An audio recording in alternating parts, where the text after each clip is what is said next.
Real simple, son. Taste. Real simple. Taste. Goddamn, what's up, man? What's up, man? Goddamn. How are you? Good. Good to see you, man. Good to be seen. It's been a minute. Yeah, dude. How are you? Hold on. Got songs going. I'm wonderful. What's up, dude? up? How are you? Glorious. Dude, it's been a minute. Oh, you got the dangle. Oh, you know I'm always dangling. You got the dangle. Goddamn. Goddamn. Dude, I don't think I've seen you since I gave you the aggro crack. I know, dude. It's Which been a while. was it 2 Christmases ago or 1 Christmas? Pre-COVID. I think it was like... No, it was during COVID. I remember. Like the beginning of COVID. Yeah. What's up, man? Chilling, Dude, it's good to see you. You too. You smell good. I apologize. You. I smell like a foot. I was playing basketball. You're great. But the good thing about video is What's up, y'all? You can't smell. Yeah, well, I got the glasses, huh? Yeah, I noticed that. Prescription. Is that, have you always had glasses, or? I've always needed them. No. You can call me Delco Daniel when I have the glasses. Delco Daniel. Yeah. Nice. What's up? Well, check this out. So I have an idea. I've been wanting to do a podcast for a while. I would love to. Yeah. Good to see you, dude. Yeah, it's good to see you too. Yeah. For real. Well, no, for real though. So Good to be around. I have this idea for a podcast, Cheesesteaks with, and it'll be like, you know. Fucking, you're brilliant. Yeah. And it'll be like I have guests on, you know, and we'll go and get a cheesesteak. Yeah. So you told me. Great idea. Yeah. So you told me your favorite cheesesteak was Las Pedas. Las So if you're cool with it, I'd love to cool go with it. pick up Las Pedas. I assume the original in Ridley. Yeah. Is that your favorite? Yeah. All right, They're sounds both, good. yeah, either's the same. Yeah, and then I figure, you know, you have people. I want you to be a recurring guest as long as you're cool with definitely. that. There's the only thing we're doing. Awesome, Hold on, man. let me take this fucking jacket off. It's warm. All right, sounds good. Warm boy. Big boy. Yeah. I love a podcast. Yeah. Are you recording all this right now? Yeah. Good. So the one thing that I want to do is, and I actually know you had a little adventure in the podcast world. A little bit, yes, and, sir. I know that I did a couple recently. Basically, I want to try to keep this as lightly edited as most genuine as possible. Dude, so when I did mine, I never edited anything. I know, and I listened. That first episode, I told my friends about it. It was insane. Like you are just an amazing speller. Thank you. You're so Dude, comfortable. to be honest, this and where you're going with it in this direction is where I really want to go. Oh. Like that shit's really fun, and talking about the negative, not negative, just glorifying certain things. But I want to do something more light and positive. I'm getting older.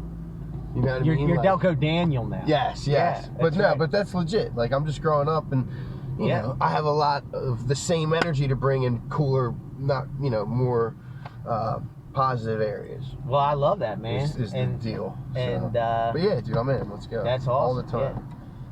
Isn't it beautiful back here? Dude, it's awesome.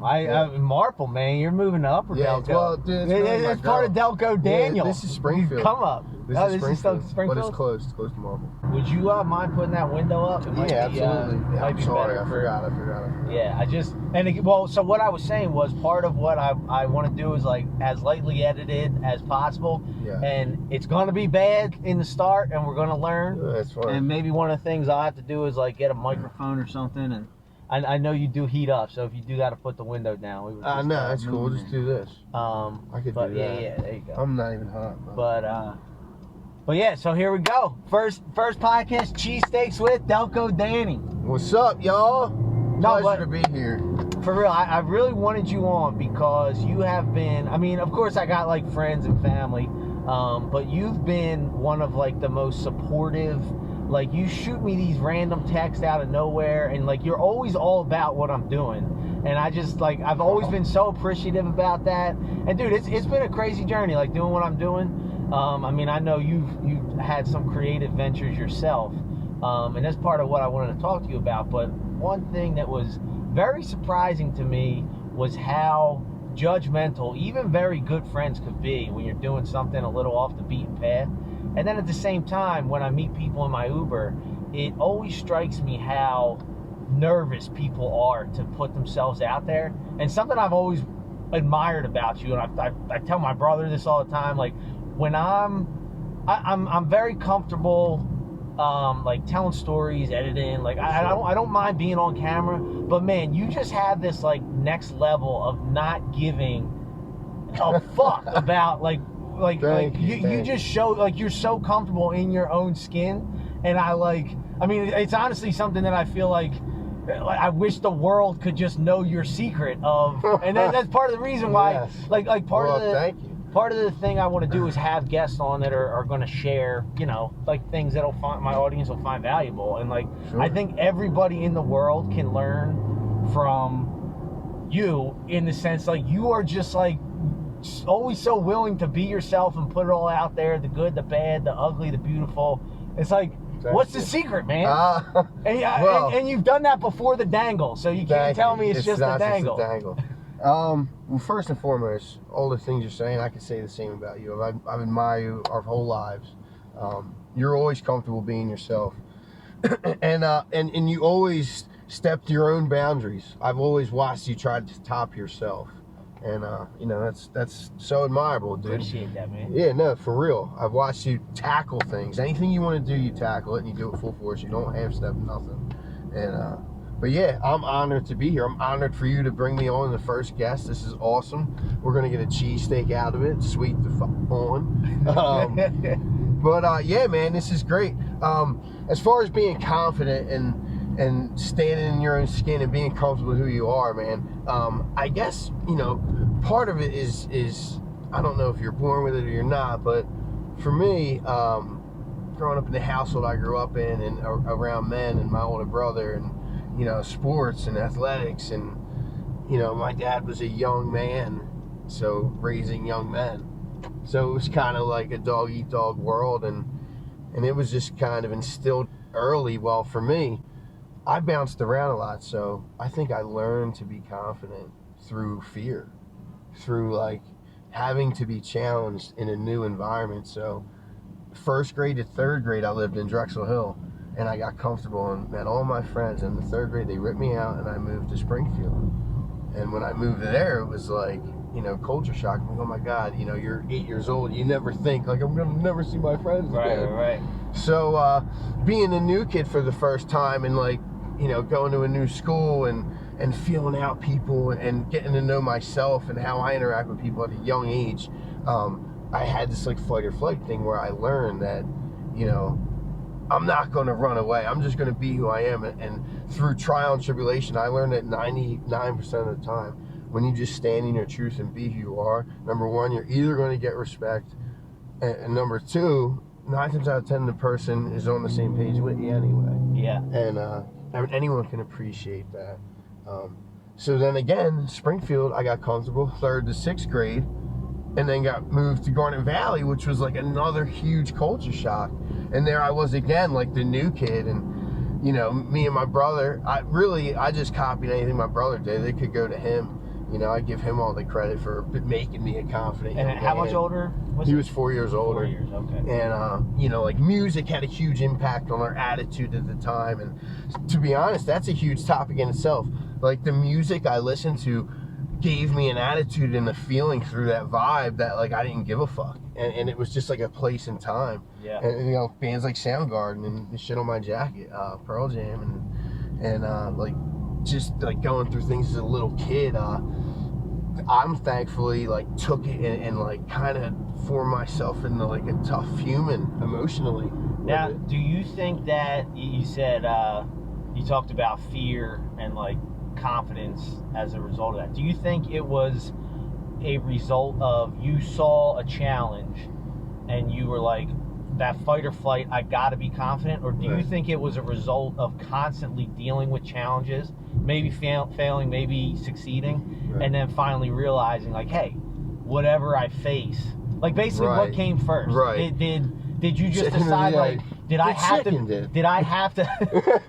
to be confident in order to face this challenge, or did you face a challenge and then afterwards you were like, that wasn't that bad? Because I think that holds a lot of people back. I think a lot of people are more afraid of doing the thing than they are when they actually do the thing. Right. You know what I mean? Absolutely. So what do you think came first? Taking the step, or is the hype worth it? For me, dude, I think it was just like the trial and error and going into situations. Like I guess like the first situation I could relate this to is being like a little kid wrestling, being like 4 and 5 years old in a wrestling mat, and being very afraid at first you know, and then going out there. And, what were you afraid of? Were you afraid of getting hurt? Were you yeah, afraid of just losing, the unknown, getting hurt, like not knowing what to do, if I was going to lose, pressure from my parents, pressure from like, if I'm good at this, right? You know, and being that young, you don't know like your strengths yet. And for me, it was like, I just had to go in there. And I think it was like, again, it goes back to like my dad and my older brother, like having them above me, watching me, like I wasn't going in that fight. You know what I mean? So right, yeah. Right. You had no other choice. Yeah, I had no other choice. I wasn't going to back down. And after trying and even losing and find out that wasn't that bad and I'll be okay. You know? Right. I think quickly I learned that no matter what, the best thing is just to, you know, do my best and put it all out there. Because once I know I did my best, like that's integrity, man. Like even if you fail, whatever. Right. And that's, you know? I think that's such a big thing that people miss. Like even losing, it's not that bad. And I think so many people get caught up with the ideal of failing that when it happens, like, they're more afraid of failing than the result of failing. When I went to Garnet Valley, dude, I was like, I always had like a different kind of style, and I felt different, and I always felt like I was looked at different for a long time. And this is something where I learned the long way, where like I wasn't going to change and try to conform or like change my style or dress more trendy like all the cool kids were, being the new kid. And it took a while, and I always knew and stood by it. Like, these kids didn't give me a chance for like a couple years. Really? And, and then in high school, like, you know, I just kind of like started not giving a fuck what anyone thought. Right. And once I really let loose and stopped caring, is when I was finally like felt accepted. Yeah. Isn't it funny how it works like that? Yeah, it always really seems to go like that. And you see that especially with artists. Like the weirder or like the more honest an artist is, they're almost like, and I see that, I don't know if you're on TikTok a lot, but I notice that so much. Like the more honest the story someone tells, like, oh man, I was on a date and I sharded or something. Absolutely, I was just. It's going to get hundreds of millions of likes. It's because it's so relatable, you know. Even if you never sharded on a date, you've been in a situation where you've been afraid of that happening, or you know what I mean? And it goes back to like singing when I was a kid and when I first started playing in bands, you know, being that like afraid of, holy shit, man, I'll never forget 11th grade Garnet Valley Battle of the Bands, our first like huge show in front of the entire community, and being like scared as shit, dude. And I'm like, fuck this, dude, we're gonna do 2 originals, 2 songs we wrote, and then 1 cover, and we picked Freebird. And I came out in an American flag. It was like, fuck it, I'm just gonna give it my all. And, you came out in an American flag. Wrapped myself in an American flag saying Freebird. Oh, dude, we had solos behind the head. It was nuts. How were you guys received? It was great, dude. It went over awesome. We didn't win the Battle of the Bands, but we did really well. That's hilarious. It was fucking awesome. But that was the moment. It was like my first time like singing in front of people, and that was always like a big fear that like for some reason I just had like, I don't know if this is something you could teach, man. Like I just had the balls to be like, fuck it and try. Yeah. You know, I don't know if you could teach that. I don't know. Not to say that I'm So that was 11th grade? When we did that, yes. And you were afraid to sing in front of people? In that capacity, it was like the whole school and families, and really? It was just like, I mean, I definitely was, intimidated. See, I just always got the impression that like I didn't give a fuck. I didn't even faze me. Yeah. Nah, I didn't feel that way. I you know, but that's cool, I guess. That's wild, man. Yeah, it's something I could just muscle through. Like, you know what, I'm gonna do this.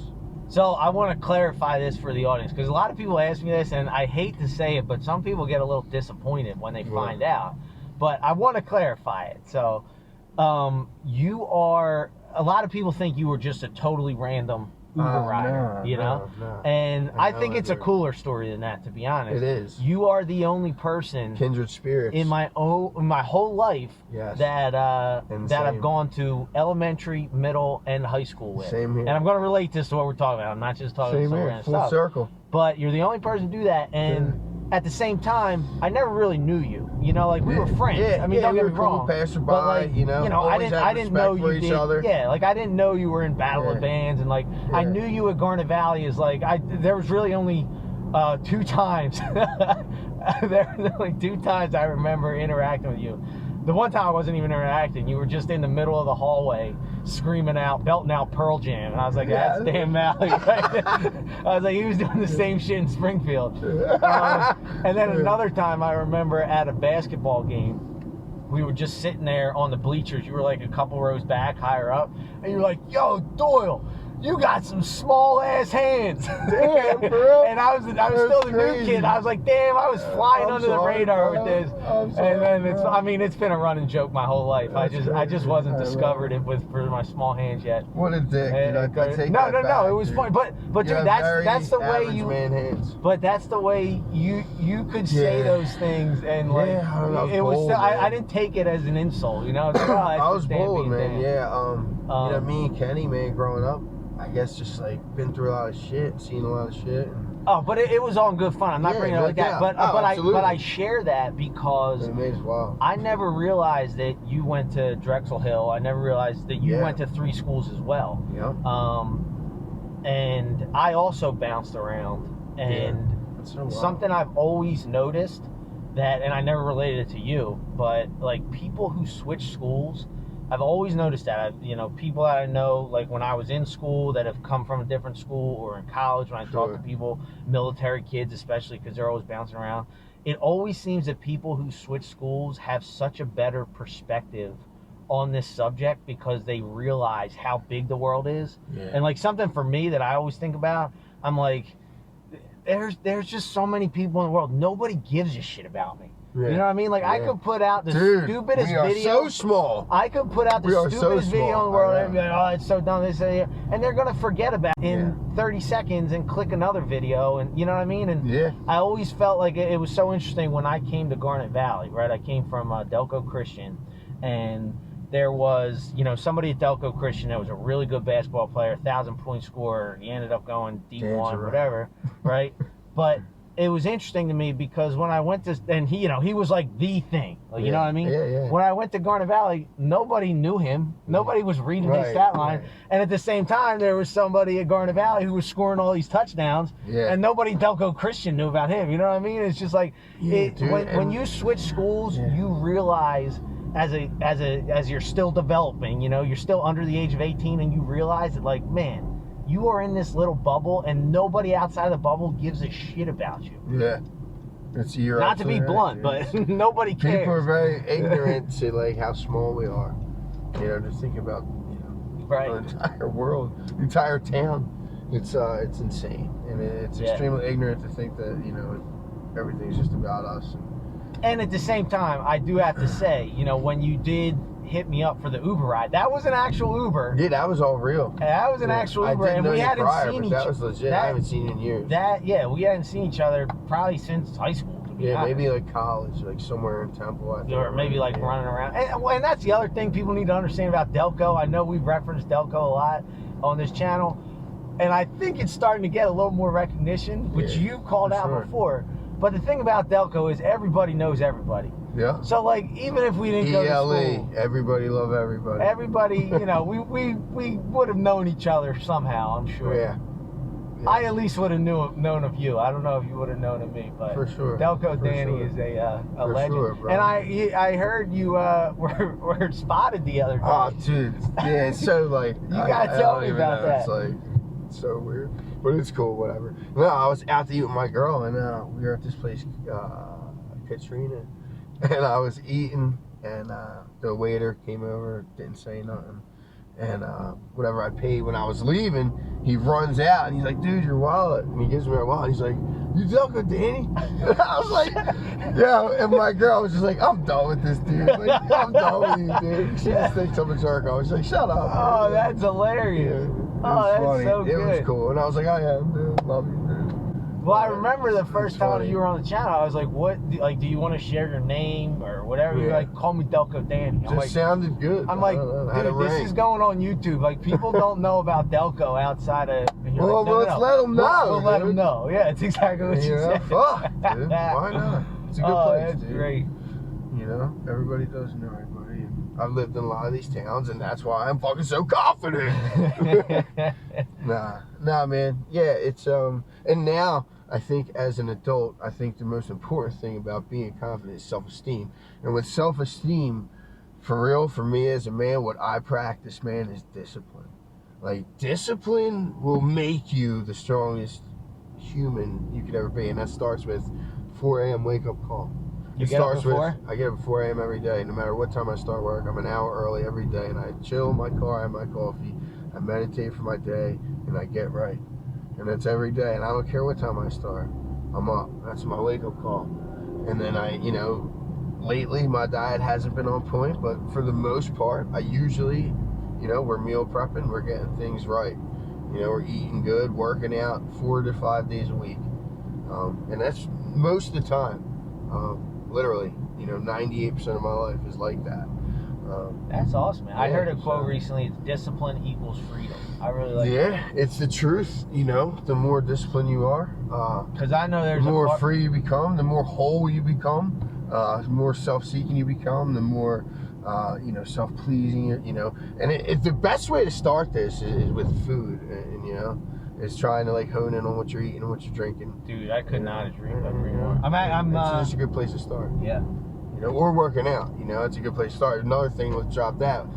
My girl and myself, we have this gym. It's called the Delco Strength Shop, and it's in Morton. Anybody, come on out. Wait, it's your gym? It's my girl's gym. Oh, no way, really? Yeah. Oh, that's awesome. Yeah, What's it awesome. called? Delco Strength Shop. Delco Strength Shop. Yep. Where's it at? It's right there. Oh, got it. Yeah. All right, cool. But yeah, if anybody sees this and hey. comes down, say, yeah, I saw this on Driver Ads. First podcast sponsored by Delco Strength Shop. Bodybuilding, powerlifting, anybody just works out. We got boxing in there, full boxing ring. It's cool. Oh, do you really? Yeah. I'll have to check that out. It's that's awesome. Pretty cool. It's awesome. Oh, that's a nice huge. commercial break. Commercial break. And so here's the Sponsored by my lovely wife. Here's Natalie. the thing. I did Delco not. Strength Shop. I thought about it. I didn't think it through. I didn't know how this part would go. Okay. So I think I'm gonna order it now. Yeah. I guess I'll just order it from the car, or I can run in. What do you want? I want a cheesesteak. Yeah, with ketchup, bacon, and extra cheese. Bacon and extra cheese. All right. And ketchup. American. Salt and pepper. American. Yeah. Do you want to order it? I'll order for you. Oh yeah. That? Just go in there, get What do you want? Get whatever you want, and then I got it. No shot. This is the podcast, Delco Strength Shop's yeah. For real, dude. If you want to come down, dude, and see how much I bench, dude, it's enough to talk shit. I did 22 pull-ups today straight, dude. Let's go. 22? I could have done more. I was just fucking around at work. Overhand or underhand? Dude, on a right angle metal bar like this. And how much you weigh? 220. That's not bad, I'm man. a strong motherfucker. 22. Yeah. Man, that's pretty good. All right, what do you want? Just cheesesteak with onions. With onions. Fried onions. American cheese. Whatever they normally do. All right. Tell them whatever they normally do. Tell them it's for the Cheesesteak with podcast. No, you don't have to tell them that. Want something else? No, that's perfect. Thanks, man. I'm trying. Taste. Oh, we're going to eat a cheesesteak. I'm excited. Haven't had a little spaz in a while, dude. This goes way back. I was saying. One of my favorite Delco cheesesteaks there is. Actually, it is. I was saying I felt bad. You were talking about eating right and discipline at 4 a.m. Yeah. And it's 7:30 at night and pushing 8 o'clock and Mountain Dew, I said most of the bacon time cheesesteaks. Most of the time I haven't been My like bad. that. No, it's cool. Yeah, I've actually but that's never the thing had. Too. Being able to hone it in, that's part of it, man. I've never had the original Spaces. Because we are human, you can't forget that. But yeah, this is wonderful, dude. Yeah, I'm pumped for this. This is I'm excited to see how we'll feel out how it goes. Yeah, we're gonna rate it like fucking old Barstool. Yeah, I know. See, that's the thing, man. That's cool. I don't want to copy it, but at the same time, it's not one bite for us. It's gonna be a whole cheesesteak, man. The other thing, I came hungry, man. It's real simple. The other thing that I'm gonna nip in the bud right now, one day somebody will say, you're trying to copy it, and it's not like Dave Portnoy was the first person to ever review food. Yeah, man, okay, so let's nip that in the bud right now. Yeah, all you fucking Nancy boys out there, all you naysayers, acting like a bunch of sissy boys crying over everything out there in the world, man. Everybody needs to relax. Sometimes I start talking in a southern accent, I just can't stop. For real, I spend days like this. my woman, she gets crazy. She's like, shut up! I said, you yellow-bellied chicken, you shut up. Yeah. Tom and Jerry's, dude. That's where I got... Dude. Small fucking world. People That's ask, where I got the fucking taser. Sometimes... Tom and Jerry's. Sometimes people ask me, like, what video did you think would do better or wish would do better? That is the one video that I just wish had... I wish everybody in the world saw that, because I just feel like... Go watch that one. There is so much, like, just good stuff, and, like, it's hilarious, but it's also, like, just shows reality, man. Like, yeah, man. Shit I didn't crack up when I... Yeah. Oh, man. And that, you know what? Maybe I'll put that at the end of this video or link it or something. Yeah. But that relates everything. Your dad and your brothers in that story. And it's a challenge that you had to face. Yeah, it's the truth. Everything, His music. It was a Pearl Jam cover band. Full circle. This is the Full Circle podcast with Daniel, Delco Daniel. Fucking right. You got love to spread through this world, and you need it. That's the thing about this you, man. This world needs it, dude. You got so much positivity about you. Yeah, it's man. Like, life's too short, dude. The thing is, I was talking to a buddy about this. Life is way too short, dude. I'm telling you. I was talking with a buddy about this. There's not a lot of guys like you that are like, you know, lifting big, that are like willing to be emotional and positive, because like that's a true emotion and positivity are like kind of seen as like weakness almost, you know. And like you obviously do not portray weakness, but at the same time you portray emotion and like you're happy to share your flaws, and that's that's going exactly back to what we were talking about before. Like you're just so comfortable to be that, and it's pretty cool to see. Yeah, I have a hard time, and I fight with my girl a lot about it. Well, I mean, she sees it, and it's like I just can't, like, she sees the, like, I can't turn my emotions off. I wear them on my sleeve, so whatever I'm feeling, I can't like pretend not to feel it. Yeah. Like, say we're in like a stupid argument and we get to like the dinner we're going to, and I'm like, I can't just be like, oh, hi. I'm like, fuck that. We got to finish it. We got to figure it out now. Because I can't go in like this because everything inside me, is dying inside. Because I'm just a fucking maniac, dude. The bottom line is, dude, life is too short. So, it's better to just calm down, take a step back. Yeah. It's a situation I'm learning on a daily. I have her for that. Thank her. I don't know if I've ever seen the non-positive.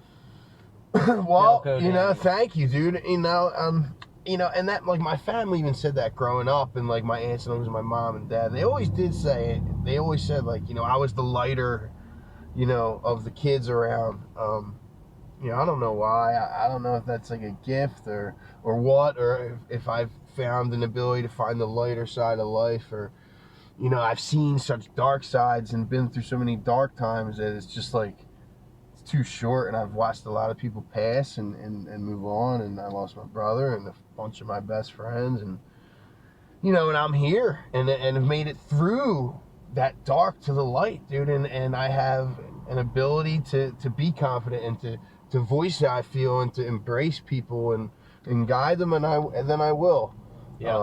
So it's like, if it is gift and if it is something you can't teach and I do have it, then who am I not to embrace and share it? Have you ever felt like you were too emotional, or that your emotions were like making other people uncomfortable? In angry situations, for sure, man. I've been over the top or gone overboard or done things that I've regretted, sure. Yeah. So you're human. Yeah. So there is an element where I'm a human Delco Dan is uncomfortable. Yeah, for sure. Dude, no, I deal with a lot of discomfort, but I'm just like, fuck it, I can kind of just like embrace it and be like, it is what it is. I don't know. That kind of reminds me of that quote. It's not always just all feeling good. Yeah, that kind of reminds me of that quote. It's not the same topic, but it's like courage. Courage isn't the absence of fear, it's acting despite of it. And I guess you could say the same about confidence, right? Like, confidence isn't the absence of insecurity, it's acting despite of it, Yes, exactly. That's an original. I parodied the original. Yeah, it's good. Made it my own. I like it. Yeah, no, but it's the same, and I think you can say that with most emotions, like, For sure, happiness isn't the absence of sadness. No, I'm very okay with sharing how I feel and where I'm at, and talking about the good and the bad. And, dude, I've learned, you know, through relationships and recently, like, if I'm feeling fucked up or some type of way with my girl or feeling insecure, I think the best approach is to be like, yo, I'm feeling insecure and this is why. Yeah. Whether it's fucking something so stupid she has no clue even about, and you're just making up in your head, and because people do that, dude. I've done it, you know. But I think just being honest and going with the gut is always the key and best approach. And in the end, it'll be hard at first, but in the end, it always serves everybody involved the best. Yeah. You know. Yeah, I hear that, man. I'm gonna check on these cheesesteaks. Sounds good. I'll be right back. If you're enjoying this podcast, make sure to give it a thumbs up. Click subscribe if you have not already. And remember to leave a comment below. Let me know your favorite part. Give me a cheesesteak recommendation. And if you check out Las Betas after seeing this review, let them know you seen them first on Cheesesteaks With.